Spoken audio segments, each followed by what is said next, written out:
Fala pessoal, beleza? Bom pessoal, eu gostaria aqui de abordar um assunto bem legal para a gente, enfim, dar uma explorada, que são serviços externos, né? Então, para que serve, como que a gente utiliza aqui no React Native, como que funciona. Então, eu vou dar uma abordagem simples do que são serviços externos.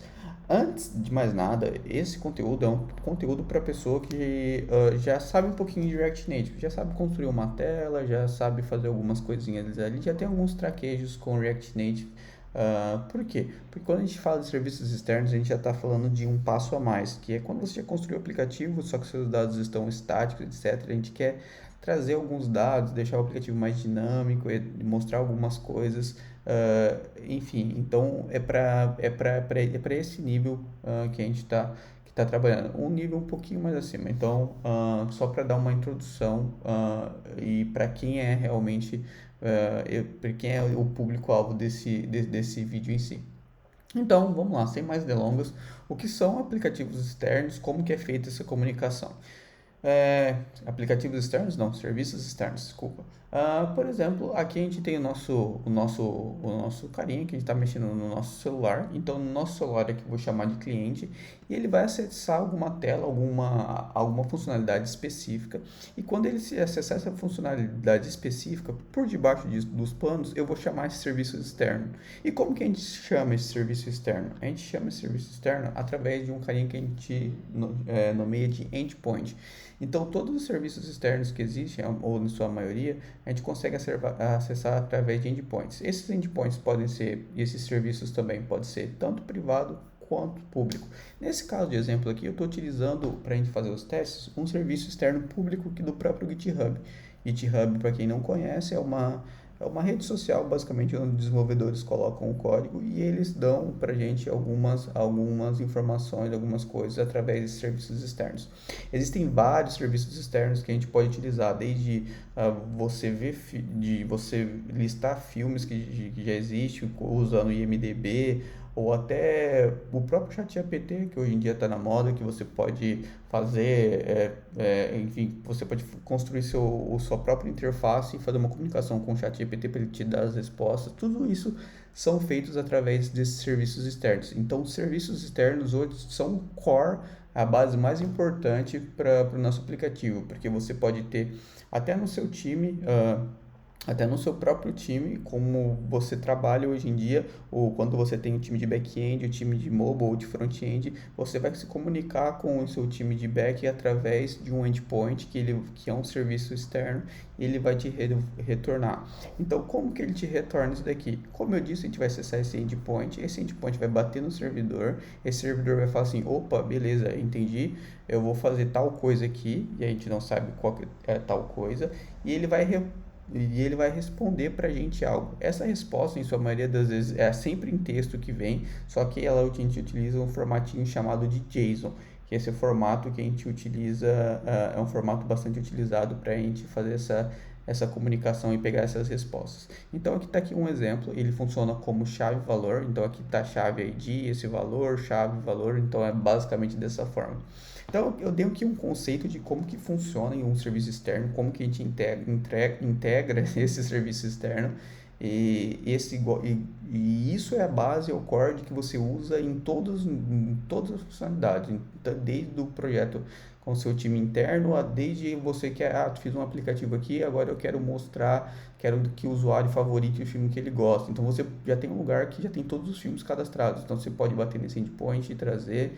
E, enfim, todo o nosso ecossistema funciona dessa forma. Então, está aqui a grande importância dos serviços externos. Então, bora lá, sem mais delongas, vamos botar a mão na massa aqui. Bom, primeiro eu gostaria de falar para vocês que eu estou utilizando o Expo. Então, para quem não conhece Expo, é basicamente uma ferramenta que a gente tem, que a gente deixa bem mais fácil na hora que a gente for desenvolver com o React Native. Então, a gente está falando de React Native ainda, só que a gente está usando a ferramenta Expo para a gente fazer algumas coisas e eu vou falando ao longo do vídeo o quão ele ajuda a gente. Então, para você instalar ou fazer alguma coisa com ele é bem fácil, é só você rodar esse comando, você pode entrar nessa doc aqui para dar uma olhadinha nele. Mas eu vou fazer aqui também Vamos lá, eu vou rodar esse comando aqui para iniciar o aplicativo. Lembrando que eu já iniciei esse aplicativo para poupar tempo aqui. Eu só vou realmente mostrar para vocês como eu fiz. Então eu entrei nesse carinha, digitei esse item que está na própria documentação. Eu escolhi, eu escolhi um desses templates que ele deu. Eu vou escolher na verdade eu escolhi como TypeScript, mas eu não, acho que eu não vou abordar TypeScript agora. Mas você pode escolher em branco normal, que é blank ou blank TypeScript, não importa muito para a gente nesse exato momento, e você dá um nome para o seu aplicativo. Após feito isso, o que a gente vai acontecer? Vocês vão ter algo basicamente igual eu tenho aqui agora, toda essa estrutura, né?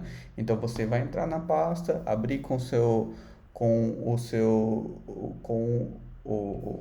no caso aqui eu estou utilizando o VS Code, mas você pode abrir com o seu editor favorito. Mas no final você vai ter um projeto bem parecido com o que eu tenho aqui agora. E para você executar ele aqui agora é algo bem simples de se fazer. Eu estou parando aqui, então a gente dá um npx expo start, e aqui está uma das vantagens de utilizar a Expo, porque aqui agora a gente não precisa nem ter todo o ambiente setado para Android, ter que instalar Android Studio ou fazer várias configurações, para iOS também fazer várias configurações. Só da gente fazer isso nesse exato momento, a gente consegue só entrar na Play Store ou na Apple Store, baixar o aplicativo chamado Expo Go, apontar a câmera aqui e a gente consegue executar isso daqui no nosso próprio celular físico. Nem precisa ter o emulador igual eu estou fazendo aqui. Então essa é uma das grandes vantagens que o Expo dá pra gente. O Expo é amplamente utilizado no mercado, existem várias formas de utilizar ele, com Bear, etc. Só que talvez é um assunto para outro conteúdo. Mas a gente fica aqui o motivo de a gente estar usando o Expo para a gente ganhar velocidade na hora enfim, da gente fazer esse projetinho aqui e realmente direto ao ponto. E para mim executar aqui, eu não vou ler o QR Code no celular, mas como eu falei, dá para fazer isso daí de boa. Eu vou só apertar o I aqui para abrir no emulador. Eu estou utilizando o Mac, então eu vou apertar para abrir no iOS. Mas se você estiver utilizando o Android também, você pode apertar aqui o A e você vai executar. Nesse caso aqui eu apertei o A para executar no Android, mas eu vou executar aqui no próprio iOS para mim, para não ter que abrir um outro emulador. Aproveitar que esse aqui tá, já está aberto. E nesse caso aqui, se você for executar o emulador, aí sim você precisa estar toda a instalação do Android e de iOS feitos para funcionar corretamente. Mas vamos lá, aqui já deu tudo certo. Vou só dar um reload aqui, esperar ele carregar. Bom, ele carregou aqui. E só para a gente ter certeza, eu vou apagar essa frase que está aqui e vou digitar um olá. Bom, beleza. Agora a gente vai direto ao ponto mesmo e descobrir, tá, como que eu faço essa integração do meu aplicativo para o aplicativo utilizando essa URL, utilizando dessa forma aqui. Deixa eu procurar aqui, onde que ele está? Aqui. Dessa forma aqui. Bom, existem várias formas de ser feito. Eu vou utilizar para a gente ir direto ao ponto mesmo. Eu não vou instalar bibliotecas terceiras, tá? Eu vou utilizar um carinha chamado Fetch, mas a gente poderia usar o Axios, que é bem forte no mercado também. Mas como eu disse, para a gente ir direto ao ponto sem precisar fazer nenhum tipo de instalação, eu vou utilizar do Fetch, que é algo próprio que já vem do próprio JavaScript mesmo. Então a gente não precisa fazer muitas coisas. Aqui eu vou utilizar esse carinha chamado UseEffect. Eu posso falar um pouquinho dele daqui a pouco, mas como eu disse, na verdade eu vou voltar para falar dele um pouquinho a mais, só que é legal para estar fazendo esse curso de integração que já tenho um pouquinho de conhecimento sobre os hooks do React, mas a gente volta para falar dele daqui a pouco. Então, como eu disse, a gente vai utilizar um carinha chamado Fetch, e aí a gente vai pegar e vai ter que pegar e bater nesse endpoint que o pessoal fornece para a gente, o pessoal do próprio GitHub, porque nesse caso, como eu falei, eu quero acessar o GitHub e trazer os dados do meu usuário. Então, com isso, dessa forma, fazendo assim, eu consigo bater nesse API do GitHub e fazer alguma coisa lá. E aí, eu fazendo isso, parece brincadeira, mas a gente está quase finalizando até. Fazendo isso, a gente já vai conseguir bater nesse endpoint, só que eu quero alertar uma coisa, que quando a gente utiliza a FAT, a gente utiliza um conceito chamado de promessas, que é as prompts. O que é uma prompts? Como a gente está batendo um servidor, a gente não pode garantir, por exemplo, que ele vai sempre responda para a gente correto ou que ele responda nesse momento. Enfim, pode ser que aconteça várias coisas. Pode ser que o servidor tenha caído, pode ser que o usuário esteja com a internet lenta. Então, quando a gente trabalha com promises, traduzindo, são basicamente promessas, eu estou falando assim, cara, tenta bater nesse endpoint e me devolver algo, só que é uma promessa, pode ser que eu vou, ele vai falar assim, eu vou tentar, mas é uma promessa, pode ser que eu consiga, pode ser que eu demore um tempo, pode ser que eu não consiga, então por isso que a gente utiliza esse carinha chamado de then aqui. Esse then fala assim, tá, beleza, então tenta fazer isso para mim, e quando você fizer esses carinhas, a gente pode ver até aqui, promise, se você fizer esses carinhas, você me devolve essa resposta. Como que eu faço isso daqui? Então eu faço dessa forma, e aqui eu estou utilizando de arrow function, e eu pego essas respostas aqui. Então eu bato nesse endpoint pra gente, aqui, e aí faz alguma coisa aqui nesse servidor, e quando você conseguir, me retorna aqui para mim essas respostas desse estilo aqui. E aí ele vai retornar para mim. Porém, eu quero formatar para a gente usar no ponto JSON, porque como eu falei inicialmente, ele vem como formato texto, só que interessante para a gente é utilizar no formato JSON. Porque toda a comunicação que a gente utiliza basicamente é em formato JSON. E aqui eu vou bater um then novamente, que eu faço então, beleza, então você faz isso, me dá essa resposta, transforma em JSON, e então, depois que você fizer isso, então novamente eu vou recuperar essas respostas que aqui já estão no formato data, que aqui nesse momento já estão no formato JSON, então eu bati aqui, consegui as respostas, transformei em JSON, aí ele deu tudo certo, aí depois que der tudo certo eu vou cair aqui, vou pegar esses dados formatados já em JSON, e aí eu vou fazer o seguinte, para começar eu vou dar um console.log, e eu nesse console.log eu já vou dar um console nesses próprios dados que veio pra gente. Bom, e olha só de a gente fazer isso, a gente já consegue ver aqui no meu terminalzinho aqui, eu dou um Command J, Ctrl J para abrir, eu já tenho algumas coisas bem interessantes, já tenho o avatar, a URL, eu já tenho algumas coisas bem legais aqui que eu posso observar. E agora, como que eu faço para pegar esses dados e mostrar no meu aplicativo em si? Eu posso criar um state aqui, então vai ser const, e aqui eu crio um state também com useState. E aqui eu vou falar que esse state vai começar como um objeto vazio. E aqui eu vou colocar user profile, set user profile.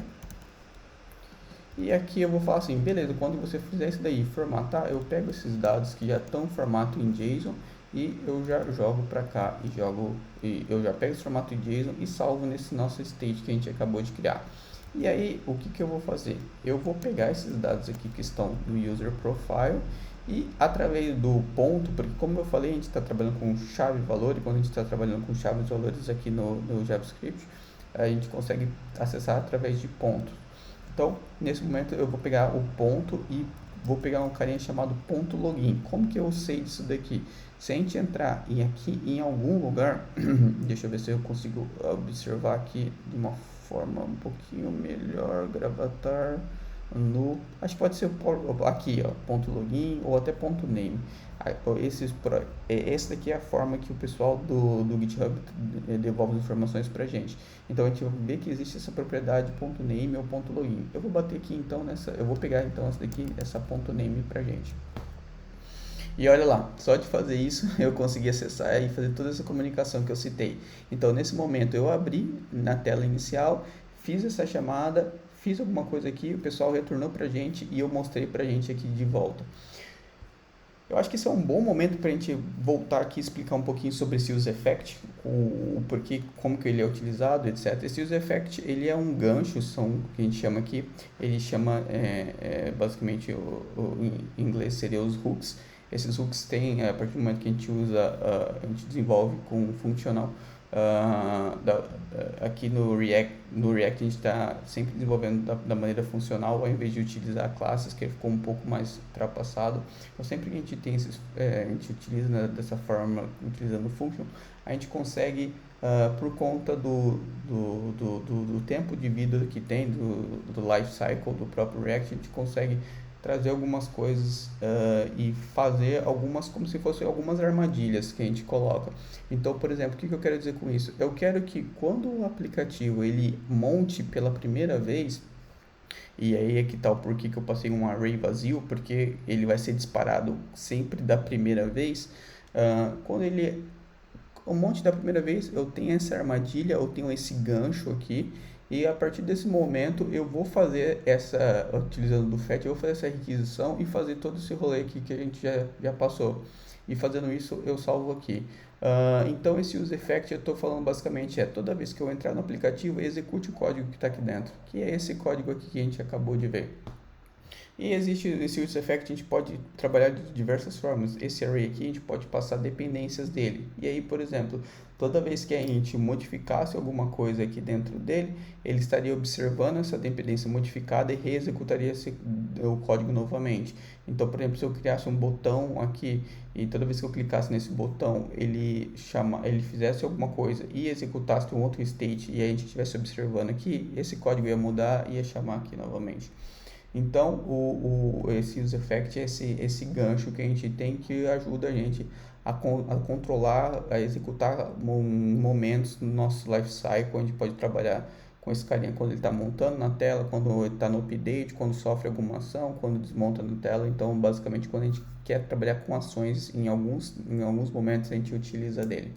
E aqui o use state, esse daqui que eu falei é o use effect, esse daqui o use state é realmente para guardar os estados que tem da nossa aplicação, e esses estados é o que faz esse bind do JSX que esse carinha está observando aqui, e quando modificar alguma coisa aqui, ele remontar a tela para a gente e pegar esses valores. Por isso que tudo funcionou muito bem dessa forma. Então, basicamente é aqui. Uma outra coisa legal que a gente pode fazer aqui também, a gente pode trabalhar com a image. Deixa eu ver se eu consigo importou aqui do React Native, né? Então, só para provar realmente que sou eu aqui. Então, eu vou pegar desse image aqui, vou utilizar de source, vou pegar pronto o URI e vou pegar do user profile. Ponto, se eu não me engano, é image aqui. Deixa eu ver como que o pessoal retorna pra gente. Tem esse events URL, só que eu acho que não é esse daqui. Follower user, não.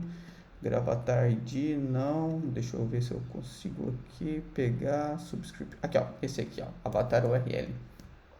Lembrando, sempre quando a gente faz integrações com serviço terceiro, é sempre bom olhar na documentação, porque sempre tem uma documentação.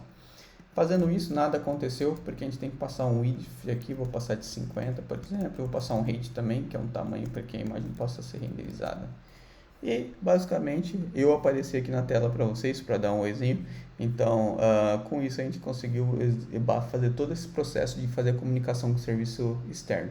Eu quero que vocês, como eu disse também, esse carinha, eu não vou focar agora em estilização e etc, porque eu quero mostrar para vocês como que funciona uma comunicação com o serviço externo e como é poderoso esse carinho. Com um pouco parte de código a gente já conseguiu fazer algo bem legal, a gente conseguiu ter dados de um usuário e com isso dá para fazer coisas bem legais aqui. Só deixar a imaginação fluir. Outro detalhe que eu queria passar, aqui tá em vermelhinho, porque eu falei que eu estava utilizando TypeScript, mas eu não tipei nada. Como eu disse, eu não vou tipar nesse momento, porque eu acho que não é o momento para a gente fazer isso daí. Bom, galera, dessa forma aqui a gente acabou de fazer uma integração, fazer essa comunicação. E qual é a grande vantagem de estar utilizando o React Native para fazer isso daqui e não fazer com o próprio Android ou com o próprio iOS, com o Kotlin ou com o Swift, que são suas linguagens nativas? Pense que a gente, com um só código, que é esse daqui, a gente consegue executar tanto para Android, tanto para iOS. Com isso a gente ganha uma rapidez, uma facilidade muito grande. Porque se a gente tivesse que fazer essa feature aqui no Android e no iOS, a gente provavelmente teria que pegar esse código e replicar tanto para Android, utilizando Kotlin, fazer tudo lá, e Kotlin é diferente de Swift, então as duas linguagens são diferentes, então a gente teria que saber mais de uma linguagem, saber como que funciona essas questões, como que eles tratam os states lá, enfim, teria que ter possivelmente até dois times, um time para Android, um time para iOS. Então por isso que essa é a grande vantagem de utilizar React Native. Com apenas um código a gente consegue executar esse código aqui e executar esse projeto tanto para iOS quanto para Android. Então, galera, é isso. Espero que vocês tenham gostado desse conteúdo, conteúdo um pouco rápido, um conteúdo mais focado nessa parte mesmo. Realmente espero que vocês tenham gostado. Então, valeu por ter acompanhado e é isso. Até mais.